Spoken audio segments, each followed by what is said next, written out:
You're listening to the SAP Security and GRC podcast with host Dudley Cartwright, helping you in your journey to effective access risk management in SAP. In today's episode, we will be discussing the importance of effective controls. Thank you for joining us. Welcome, everyone. Welcome to today's podcast, where I'm joined by Emile Steyn from Soterion, and we're going to be talking about effective controls. What do we mean when we talk about effective controls, and why are effective controls so important to an organization? So before we begin, welcome, Emile. Thanks for joining. Thanks, Dudley. Nice to be here again. Okay. So, Emile, we've been quite vocal about explaining to organizations that they need risk in order to operate. And in the sort of SAP Security or Access Control GRC space, that does mean that users are going to end up with segregation of duty violations, as it's almost impossible to not have any SOD violations or access risk violations within an organization.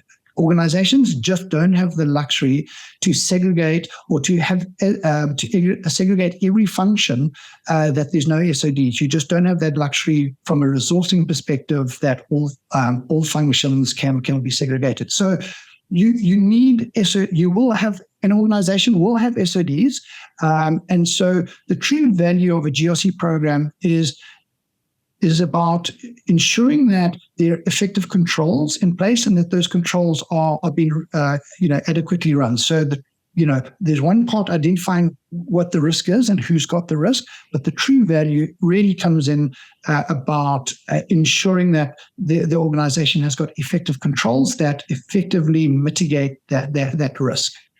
So do you agree with that? Oh, yes, 100%. So, I think when we talk about access risk, so there's obviously people sometimes forget what the impact is of access risk. So if we can maybe just quickly think. So if someone has the incorrect access, that can lead to just errors or misstatements and can take a lot of effort to correct.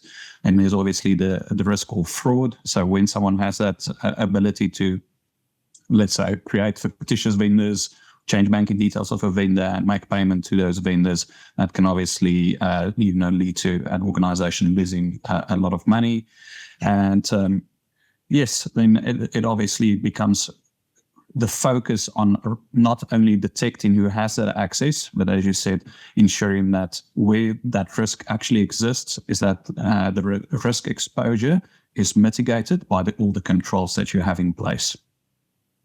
Yeah. Okay. So maybe just to then summarize. So the risk in our space is that if people are assigned wide or inappropriate access, they potentially can commit fraud. They could possibly have access to sensitive data, which could lead to data leaks, or they could have access to transactions or functionality that they shouldn't have, and they could maybe perform an activity that is detrimental or could cause some severe sort of harm or damage to the SAP system. So that's the risk of having wide or inappropriate access. And I guess there's such a tendency for inappropriate access to be assigned to users in the SAP environment because, the concept of authorization creep as people move around the organization or as people request a particular transaction code or Fury app, they might get assigned a role that gives them access to 30 or 40 transaction codes. So there's such a tendency for over allocation to take place that it is a huge sort of challenge for many organizations. So then you said, okay, so then the control for that, the risk of inappropriate access is to the one part of the control is to say, listen, let's ensure people have got the appropriate access for their job functions. That will be along the lines of the sort of the zero trust approach, where you ensure that only the access required by a person to carry out his job function is assigned to the user. And then the second part of that control will be for those users that will have segregation of duty or inherent access risks assigned to them because you can't segregate that particular function. It's ensuring, implementing the mitigating controls to ensure that that user hasn't done anything that potentially is fraudulent or incorrect in any way. So you mentioned there that there's a number of sort of control activities. Can we just maybe, and these will align closely, I guess, with the sort of SOX, Sarbanes-Oxley SOX controls. Can we just quickly just mention some of those controls that are available to an organization to ensure that the sort of security and the access is adequately controlled? I think that's very important, because I sometimes think people are performing certain activities without actually realizing that it is the control to ensure that either access is aligned to what it should be. So let's maybe start with the access risk analysis. So first of all, you need to perform that access risk analysis to ensure that the access that users currently have is actually appropriate for what for the function they are performing in SAP, and also use that to identify, well, first of all, who's got inappropriate access, but also that can be used then to potentially identify where either your rule set is not complete, but also where people potentially are actually performing those specific conflicting functions. So that is, not available in all applications, but then to focus on not only the what people can do, but also what they are actually doing. So that kind of leads to one of the next controls that we'll touch on in a bit. But once you've identified who's got the access, you want to also then ensure that any additional access that the users might require are actually appropriately approved. So that is where the what-ifs simulations or what-if analysis comes in. So when a user is requesting additional access, is who is it actually reviewing that access? Is it considered for risk? And would it be considered for the impact that it will have on an organization? And then also considering if the user must actually have that additional access that might lead to segregation of duty risk, also at that stage consider whether they are actually already mitigating controls that has been defined to actually reduce that risk exposure. So that is typically first of all, so risk analysis would be a detective control. Then we look at our access request phase, which would be a preventative control. Then there are more controls basically that comes after that, and that comes in the shape of items like a user access review. That would be a detective control. Some companies do it quarterly. Some would say, they only have capacity to do it once a year, and then use that user access review to ensure that the access that was maybe assigned historically, might be a year ago, might even be longer, that is actually still appropriate for the function the user is performing in the SAP system today. So you use that opportunity of the user access review then to make recommendations of what should be removed, to actually I think the main idea would be then to reduce our risk exposure by removing access that is not needed anymore, but then also can potentially use that opportunity to assign additional mitigating controls when they see that there is a potential gap. I think the last one we'll then potentially just touch on is then for the items, as you mentioned there right at the start, is an organization can't live without a segregation of duty risk. So you will always see that there are people that's performing, certain conflicting actions. And that leads us to, for users that actually need to perform that as part of their function, what are the controls that we've got in place? And that's now more specifically to the detail of the mitigating control. And that can come in many shapes or forms, some more effective than others. And there, I think we can, chat a bit about detective controls, preventative, system, manual, continuous controls, etc. Yeah, no, thanks for that. So you mentioned a bunch of sort of the control activities or the SOX controls there. And I think we've seen a lot of organizations, they might maybe do one or two of those controls very well, but not all of them. And it's one of those type of activities where, it's important that of all the controls that are available to you, that those are done, are done well. So maybe before we start speaking about, what do effective controls look like, let's maybe just discuss a few scenarios where we've seen ineffective controls at an organization, just to try and give a bit of context to the listeners as to what we mean, because there's one thing running the control, but that doesn't necessarily mean that it's been effective. And I think a lot of the organizations do make the mistake of saying, listen, we are running this control.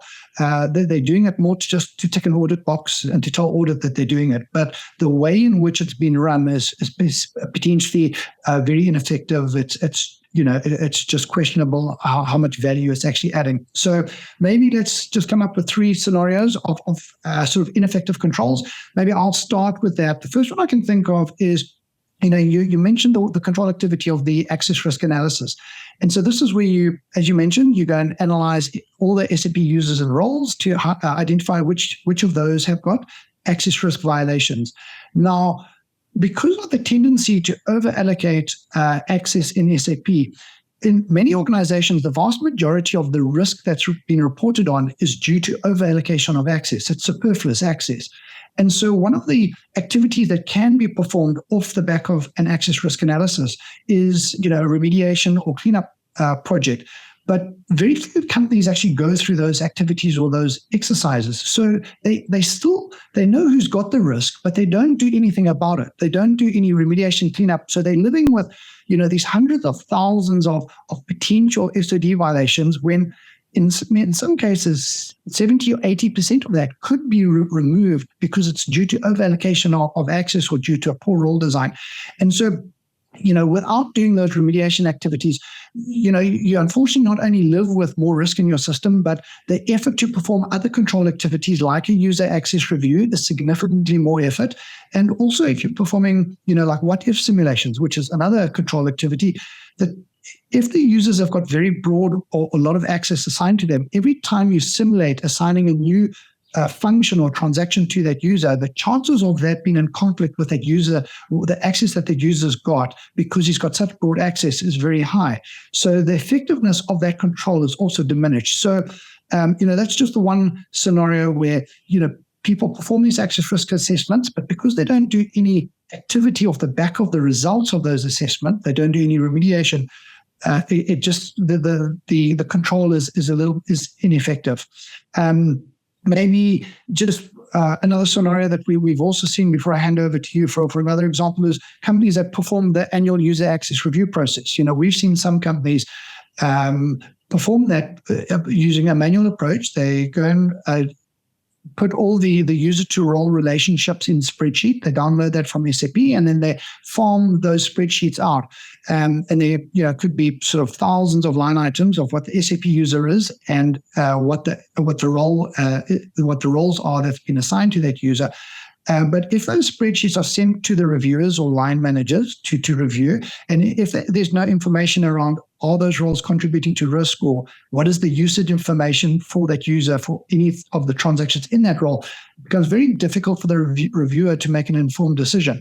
And so we've seen some scenarios where some reviewers have said, remove that role, remove that role, remove that role, just basing it on the SAP role name, but with no understanding of whether the user is using anything from that role. So the security team get that information back from the review set. They remove all the access that they'd be told to remove, only for those end users not to be able to perform their job functions because there was something in that role that they need to carry out the job function. And the security administrators then end up assigning that same role back to that user two weeks later after the review. So, those organizations end up in almost exactly the same position they were in before the review, but they spent a huge amount of effort going through this review, but it added no value. So all they were doing is so they can tell the audit or for the regulators, listen, we did the review, but it actually added no value in it. So again, just maybe another example of a sort of control activity that can be very ineffective if not done correctly. Okay, maybe just if you've got any that you can think of. Yeah, sure. Let's maybe just touch back on the examples you also gave. You talked about the access risk analysis. So, you see often, yes, companies go through that process, but then when they come to the access request phase, that the access request is actually not considered for risk. So it could go to a line manager that might happen in a ticketing system. And at that stage, it is not considered for risk and access assignments are just are just done. So you talked about, the impact that also then have on the other controls. So, if there's no consideration for access risk during the access request phase, that actually puts more pressure on the user access review.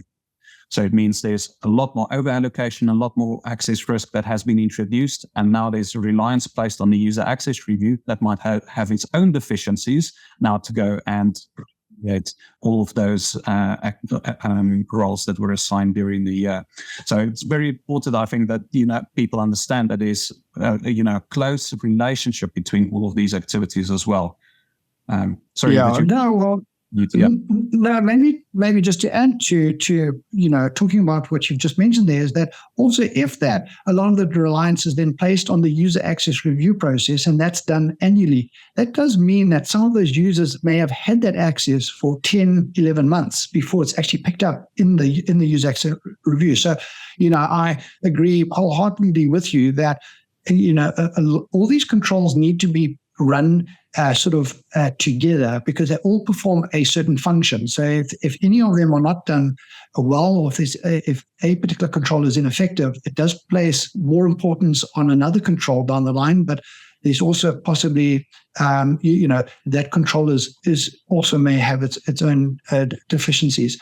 Okay, so if we're to then look at when we talk about effective controls, and you mentioned earlier just now some of the items that what makes up an effective control. So first of all, there's the attributes of the control, and you mentioned things like, is it a detective control or is it a preventative control? Is it a manual control or is it a system control? Is it run on a continuous basis or is it run on an ad hoc basis, etc. So there are a number of those items, depending on the type of control and the nature of it, that can determine how effective it is. So like if it's a detective control, if you are running that control every 6 months, that's not going to be as effective as a detective control that you run once a week or every day. How quickly then can you pick up on an incident? But I think the area where organizations have more control over the effectiveness of the control is in the execution of the control.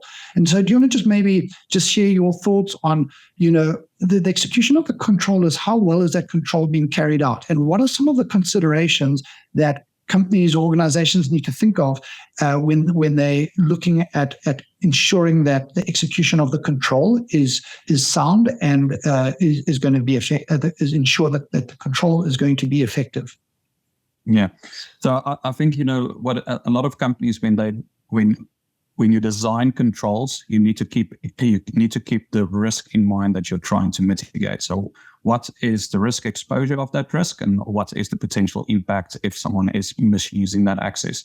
I think that's a big consideration when you're designing your control, is you might be able to live with a detective control that maybe even runs every 6 months. So and that could be considered sufficient to address a very specific risk. But where the risk exposure is high, the impact is high, you would want to come up with a control that is more effective. So looking at system preventative controls, so that will enforce a workflow, for instance. So enforce a 4I principle. So that can also lead to or something like a purchase order release strategy. A multi-layered release strategy for purchase orders could be seen as a system preventative control. So, not all organizations, unfortunately, has the time and effort to spend on designing system preventative controls, because that usually goes along with the cost of an ABAP of some sort to help them go and build that specific logic. And that also goes hand in hand with functional consultants that need to advise on that process. And that's why controls often also become very expensive. So it's also why I think we see now, because of that, lots of effort and cost associated with that, is that companies are starting to place more reliance now on continuous controls. So which is basically a system detective control that can run on a daily basis and let you when those violations happen. And I think, that we see that being kind of the more go-to option for companies. just because there's basically limited effort involved from them to get those controls going. Yeah, and besides the limited effort, it also is looking at the did do versus looking at the can do. That looking at the can do usually ends up with a very large population of people who can do it, which is a lot more effort to control or to mitigate. But when you're looking at the who did do, that is obviously a much smaller population of people, and a lot easier for the reviewers to go and focus in on those users who have performed those risks that have materialized, and then determine whether that is whether anything looks sort of incorrect with that, and investigate that further. But Emile, we've been quite vocal about the ensuring the importance of the interrelationship between, the people, the process, the technology, as well as design. Do you want to just spend 1 minute just emphasizing there or explaining to the listeners, what do we mean by that? Because we often tell our clients and say the control effectiveness is very closely related to, how the people that you've, without going in and then explaining now, but, control effectiveness is very dependent on the interrelationship between people, process, technology, and design. So do you want to just spend a minute or two just explaining what we mean by that? Yeah. So I think if we think about your people in general, you typically need specific people to perform certain activities. Not everyone has an understanding of risk, so you need to identify people that has an understanding of risk or has the capability of interpreting what access risk means for the organization and potentially how to address that. But these people won't know what to do if the process hasn't been clearly defined for them to understand how, when, and where do they actually need to execute these procedures to ensure that either access is analyzed for inappropriate overassignments, for remediation activities, for access requests, when to perform our user access reviews, etc.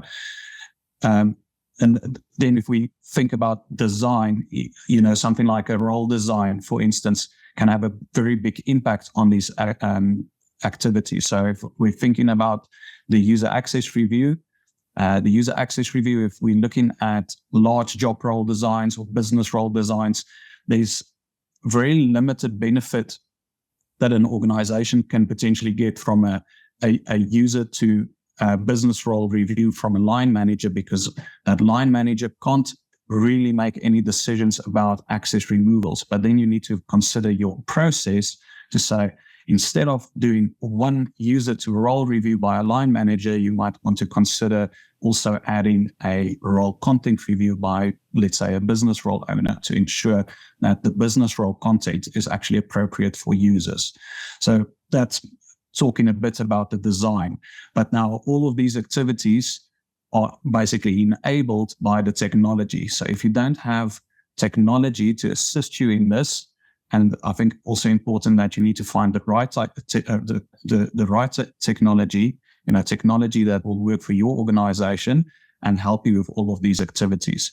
So it doesn't help that you've got identified the correct people, you've designed the process, even your role design facilitates and these making these activities easier, but you don't have technology to actually enable to perform it. And I think you raise an important point there. It's not only making sure that you've got technology to help with the process, but it's also ensuring that you've got the correct technology. And I think a lot of organizations do make the mistake there of saying, all technology, all access control solutions are the same, and they're not. It's important that you find a solution that's a good fit for you, for your organization, to help you meet your control or business objectives. So yeah, I think that's a very important point.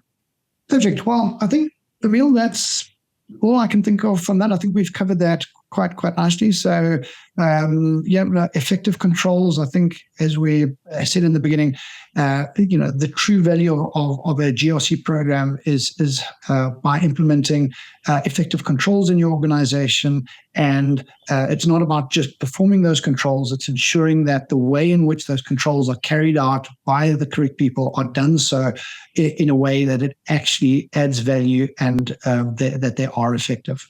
So thanks everyone for listening. Emile, thank you very much for joining for today's session. Until the next one, chat soon. Thanks, Dudley. Thanks, everyone.